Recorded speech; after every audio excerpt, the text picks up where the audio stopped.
Yeah, I would just add, to Tim's point, I do think there is a need for structured curriculum as well, right? So I do think the mission statement and the culture piece trumps everything else. That should be without debate, and it seems to be a consensus already within our association. So we already are on the right side of that battle.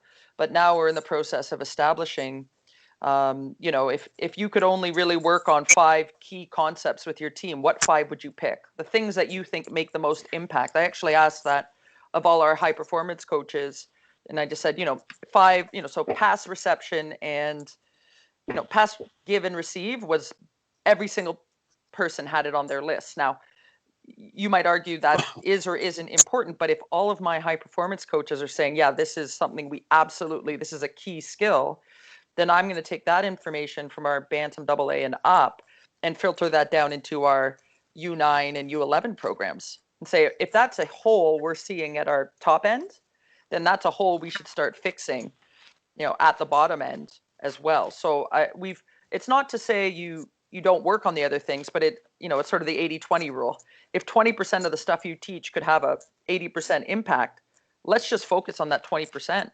Right? So things like deceptive skating, or, in girls hockey, puck protection under pressure, open ice and along the wall, those things to me are going to have the biggest impact. But, in terms of buy-in, I asked those 5 high performance coaches who've all been coaching a long time, say, what do you think? And interestingly, all of them got back to me pretty quickly.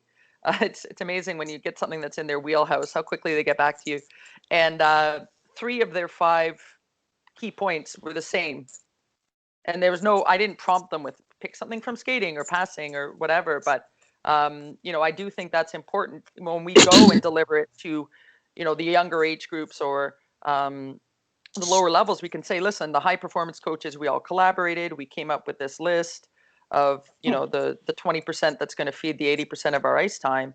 So it's not just me sitting on high saying, well, I think it'd be great if everyone could do that. So that's sort of our first step in having a Wildcat curriculum.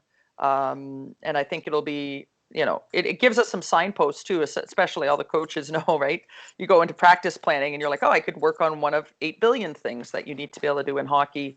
But if we're going to focus 80% of our time on these 20% skills, I don't know. I think it will make the practice planning and the principles of play a little bit clearer for all our teams. So, I think that now that we know we have a good culture, and we can enhance it. And we're going to get Wally to come in and do the mission statement stuff soon. I think that's the next step. And if we could actually get everyone to buy in on the curriculum side of it, I'm not saying do a particular drill, but this is the 5 key things we need all our players to be able to do. I think we'll get pretty far ahead pretty quickly if we can get that level of buy-in.